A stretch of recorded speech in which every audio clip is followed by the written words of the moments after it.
Hi, ഫെൽനോസിൻ്റെ ഒരു reporting രീതികളെ കുറിച്ച് നമ്മളൊരു വീഡിയോ ചെയ്തിരുന്നു. ഒരുപാട് പേർക്ക് സംശയമാണ് ചകിരി മാത്രം വെച്ച് റീപ്പോർട്ട് ചെയ്താൽ അത് റെഡിയാവുമോ എന്നുള്ളത്. അപ്പോൾ നമ്മൾ ചെയ്യുന്നത് മഴമറ അല്ലെങ്കിൽ റെയിൻ ഷെൽട്ടറിൻ്റെ ഉള്ളിലാണ് നമ്മൾ പ്ലാന്റ്സ് ചെയ്യുന്നത്. അതുകൊണ്ട് നമ്മൾ പൂർണ്ണമായിട്ടും കൊക്കോ ചിപ്സിലാണ് നമ്മൾ റീപ്പോർട്ട് ചെയ്യുന്നത്. കാരണം ഡയറക്റ്റ് മഴ കൊള്ളാത്തത് കൊണ്ട് കൂടുതലായിട്ട് ബുദ്ധിമുട്ട് ഇതുവരെ വന്നിട്ടില്ല. ഷെയ്ഡ് നെറ്റിൽ ചെയ്യുന്നവരാണെങ്കിൽ മഴ കൊള്ളുന്ന സമയത്ത്, അതായത് മരത്തിന് ചുവട്ടിലൊന്നും അല്ലാത്ത ഷെഡാണെങ്കിൽ നമുക്ക് പെട്ടെന്ന് മഴ തുടങ്ങിയ സമയത്ത് നമുക്ക് പെട്ടെന്ന് പ്ലാന്റ്സിലെല്ലാം അതുപോലെ പെട്ടെന്ന് തന്നെ നമുക്ക് സ്പൈക്ക് വരുന്നതായിട്ട് കാണാം. അത് ഓട്ടോമാറ്റിക് നമ്മൾ മഴവെള്ളത്തിൽ നൈട്രജൻ കൂടുതലുള്ളതുകൊണ്ട് പ്ലാന്റ്സിൻ്റെ ഹെൽത്തിലൊക്കെ നമുക്ക് വ്യത്യാസം കാണാം. നമുക്ക് ലീഫ് നല്ല ഷൈൻ ചെയ്തിട്ട് റൂട്ട്സൊക്കെ പെട്ടെന്ന് വരുന്നതൊക്കെ നമുക്ക് കാണാം. ഫെൽനോസിൻ്റെ ഒരു പ്രത്യേകത വെച്ചാൽ ഫ്ലവർ വരുന്നുണ്ടെങ്കിൽ അല്ലെങ്കിൽ സ്പൈക്ക് ചെയ്യണമെന്നുണ്ടെങ്കിൽ കാലാവസ്ഥയിലൊരു ഡ്രോപ്പ് വരണം. അപ്പോൾ നമുക്ക് നല്ല ചൂട് കാലാവസ്ഥയിൽ പെട്ടെന്ന് മഴക്കാലം വരുന്ന സമയത്ത് നമുക്കിതുപോലെ സ്പൈക്ക് പെട്ടെന്ന് വരും. കാരണം കാലാവസ്ഥ തണുക്കുന്തോറും നമുക്ക് പെട്ടെന്ന് സ്പൈക്ക് വരും ഫെൽനോസിൽ.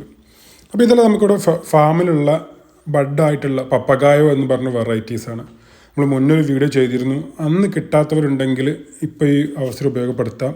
പ്ലാന്റ്സുകളെല്ലാം നല്ല ചെറിയ സ്പൈക്ക് വന്ന പ്ലാന്റ്സാണ്. നമുക്ക് കൊറിയർ അയക്കാൻ ഈസി ആയതുകൊണ്ട് ഈ സ്റ്റേജിൽ തന്നെ നമ്മൾ സെല് ചെയ്യാൻ തീരുമാനിക്കുകയാണ്. അപ്പോൾ പ്ലാൻസ് വേണ്ടവർ നമുക്ക് വാട്സപ്പ് ചെയ്യുക. നമ്മൾ 2 വാട്സപ്പ് നമ്പറും ഇപ്പോൾ അവൈലബിൾ ആണ്. അതുപോലെ ഒരു കാര്യം, നമ്മൾ മദർ പ്ലാന്റ്സിൻ്റെ വീഡിയോ ഇട്ടവർ ഒരുപാട് പേര് ഫോൺ വിളിച്ച് ചോദിച്ചിരുന്നു മദർ പ്ലാന്റ് എങ്ങനെ സെറ്റ് ചെയ്യുന്നുള്ളത്. അപ്പോൾ നമുക്ക് നല്ല ഫെൽനോസ് പ്ലാന്റ്സ് മേടിച്ചിട്ട് വലിയ മൺചട്ടിയിലേക്കോ അല്ലെങ്കിൽ വലിയ ഹോളുള്ള പ്ലാസ്റ്റിക് പോട്ടിലൊക്കെ വെച്ചതിന് ശേഷം 1-2 വർഷം നമുക്ക് വെയിറ്റ് ചെയ്യണം. കറക്റ്റ് ഫെർട്ടിഗേഷനെ കൊടുത്ത് നമ്മൾ വെയിറ്റ് ചെയ്യണമെങ്കിൽ നമുക്കിതുപോലെ റിസൾട്ട് കിട്ടുന്നതാണ്. റീപ്പോർട്ട് ചെയ്യുന്ന സമയത്ത് നമ്മുടെ മീഡിയം കരിയോ അല്ലെങ്കിൽ കൊക്കോ ചിപ്സ് എന്താണെങ്കിലും അത് വാഷ് ചെയ്തിട്ട് പ്രോപ്പറായി വാഷ് ചെയ്തിട്ട് യൂസ് ചെയ്യാം.